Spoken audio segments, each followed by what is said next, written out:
And how's my favorite little regular customer on this hot summer night? You feel that south wind blowing up from Signal Highway, all hot and dry and smelling like the smog that usually stays way down in the valley. Yeah, that means it's going to be a scorcher. So make sure you stay hydrated tomorrow. Rough day, huh? I suppose I can relate. I admire you for sticking it out, though. For what it's worth, I never could myself. I never took to working, and I paid for it. I'm surprised you don't have anywhere better to be. What I wouldn't give to be your age again, all alone just before sunset on a dog days of summer. You sure there's no pretty girl out there just waiting on you to show up at her door and ask if she's too busy for a little dancing? No girl? Is there a boy? Not that either. A good-looking little thing like you with no place better to be than my little hole-in-the-wall bar makes me wonder what you're really after. I don't suppose you're here for my pretty face either. Drink up, kid. It's on the house. Finish it up and leave. Don't come around here no more. Don't give me that look. It's nothing you did.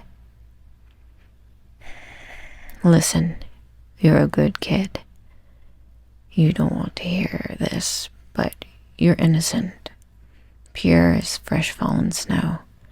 I'd kill to get half of that innocence for myself. I know you've figured out that my regulars are all criminals or ex-cons. They come in here to take a load off or sometimes talk shop. I don't care about them. They're all too far gone for somebody like me to pull them back. But I can stop you at least. This place isn't for somebody like you. So, finish your drink and leave. You remind me of younger me, the dissatisfied, ambitious young blood who felt like they weren't going to get anywhere in life unless they were willing to take serious risks. I spent a lot of my time in a place just like this, trying to rub elbows with people I looked up to. I told you all the stories before, but what the hell? How about a little refresher? It took a while, but I got in, and I was pretty good at it. Real good. There was a time not too long ago where I ran this whole neighborhood. Ran the numbers game for a while. That was safe, but the returns weren't the millions I'd dreamed of, so I moved on to the dangerous stuff. Turned out I was good at that too. Too good. People got hurt. I need you to understand that. I hurt people. A lot of people. More than I ever got punished for. And it got me what I wanted. Power, money, respect, fear. It couldn't last, though. You can never be on top all the time. The sheriffs and the stadies couldn't touch me. But I got sloppy with my money and the revenuers locked me up. That's typically how it goes. I spent 10 years in Terre Haute. 8 behind bars and 2 working in the baking powder factory.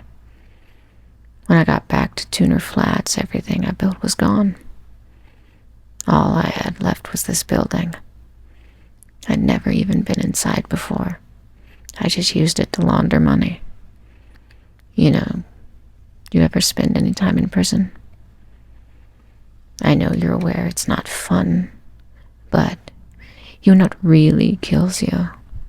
It's not the gangs or the guards. It's the boredom. Time slips away from you, but also seems to pass so slow that it's like trying to carve your name into dry cement. You try and keep your feet on the ground, but you can't all the time. You get up at 6 in the morning, Get counted at 6:15. Eat your oatmeal at 6:30. Grab a full 8 assembling office furniture for the feds. 2 hours of rec time outside if you're really well behaved. Eat dinner. Green Jello on Fridays, red Jello every other day. Bed inspections. Choose between the library or the movie. Go to your bunk. Lights out. Lather, rinse, repeat. I went mad for most of the first 4 years. Came back around to something close to sanity in year 6. I never really fully recovered, though. Can't really complain, I suppose. I deserve to be in there. A lot of people have been in there a lot longer for a lot less. Here, I want you to try something. This is a brand of chips they had in the canteen out there in Indiana. You can't normally get this brand outside of prison. I picked up a few bags on eBay because every now and then I find myself craving it. They're flavored with whatever flavor dust the day shift at the chip factory didn't use up, so they've got a lot going on. Try a couple. Kinda gross, right? Way too much flavor, and it all clashes weird. It's like licking the floor at a Dollar General. But believe me, they hit different when you're wearing orange and black. When everything feels and looks the same day in and day out, you start craving sensation. Any sensation. This absolute overload of flavor felt like heaven. The closest I ever saw to a riot was the Saturday they opened the canteen without a fresh stock of these. You go a little crazy in there, just looking for anything to silence that steady drumbeat of monotony. I got really into Twilight books when they were coming out. I know somebody that spent a long time in solitary who spent their time touching cold metal, waiting for it to get warm, letting it go and touching it again when it got cold again. Anything to break up the void. When I look back at those 2 years where I was on top of the world, they weren't worth it. They weren't worth my time in Indiana. I don't want you to make the same mistake I did.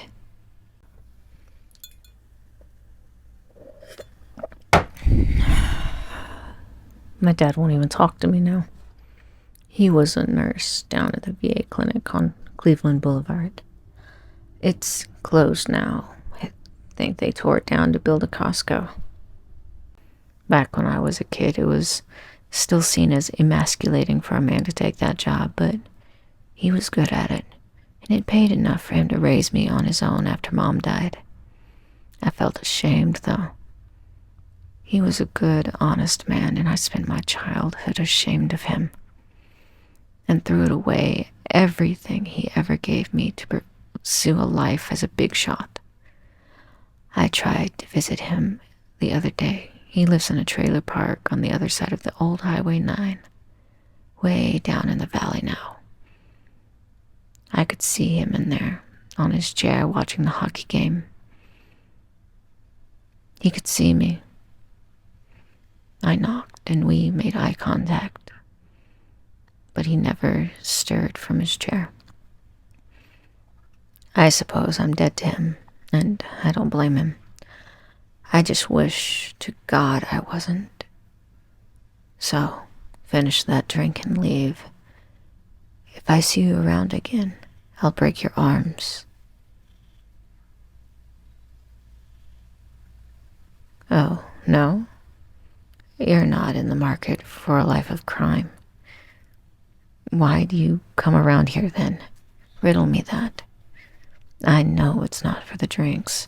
I can't mix a cocktail to save my life. And I know it's not for the company. What are you, an undercover cop or something?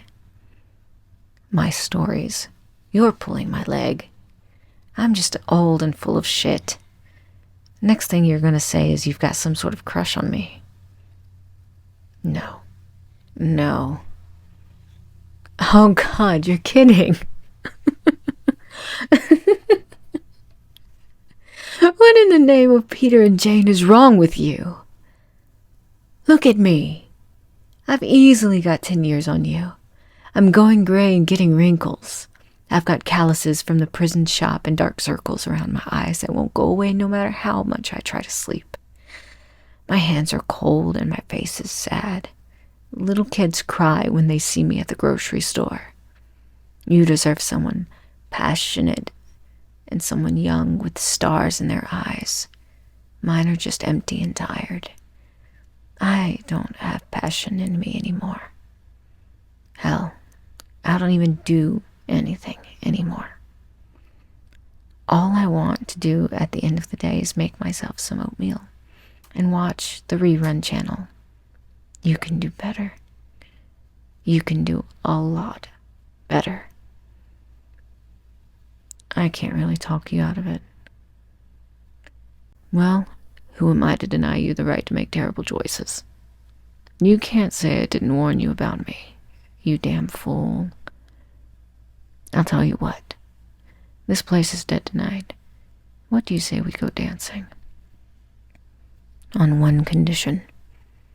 You stop hanging around here. If this works, it works, and we'll hang out someplace else.